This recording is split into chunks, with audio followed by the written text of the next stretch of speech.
Hello, mga ka-BHB. Marley Gomez po from Taguig, Philippines. Tayo po ay gagawa ng short video para po sagutin natin yung tanong mula doon sa comment sa ating post doon sa FB page ng Blessed Hope Builders.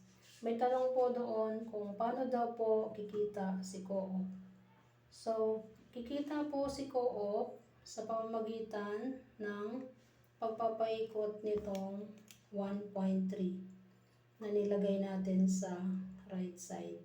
Kapag ang label ng 1.3 ay A1, pangangkat po ito ng mga materialis na pangpatayo ng Co-op. Kapag nakaangkat na, ang gagawin nila doon, tutubuan nila yung mga materialis na yon, tapos ibebenta nila dito sa staff na humahawak nitong 1M. Yung dalawang staff na humahawak nitong 1M, sila po yung magpapatayo ng Co-op sa halagang 1 million. Kapag naipatayo na si Co-op, operational na, may pangalawang bigay tayo dito sa A2, hinati din natin sa dalawa, 1.3 sa right side, 1M sa left side. Ang 1.3 ay pang-angkat ng food products.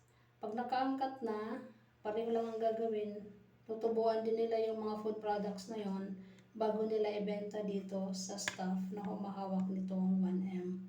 Ang humahawak nitong 1M, sila yung magdi-deliver ng mga food products sa mga nag-member sa Ambagan, worth 2,525 per member monthly for 6 months.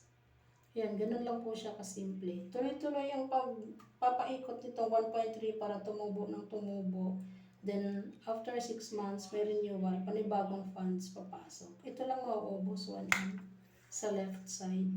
So, kung halimbawa mag-start ng January 2026, ito na po yung magiging renewal date ng A1. Ang A2 naman, ang magiging renewal date niya ay June 2026. Kasi every 6 months ang renewal. Ganun lang po siya kasimple. Sa mga nakaunawa nitong content na to, pwede nyo po itong i-like and follow sa Facebook. Like and subscribe naman po sa YouTube. Maraming salamat. God bless.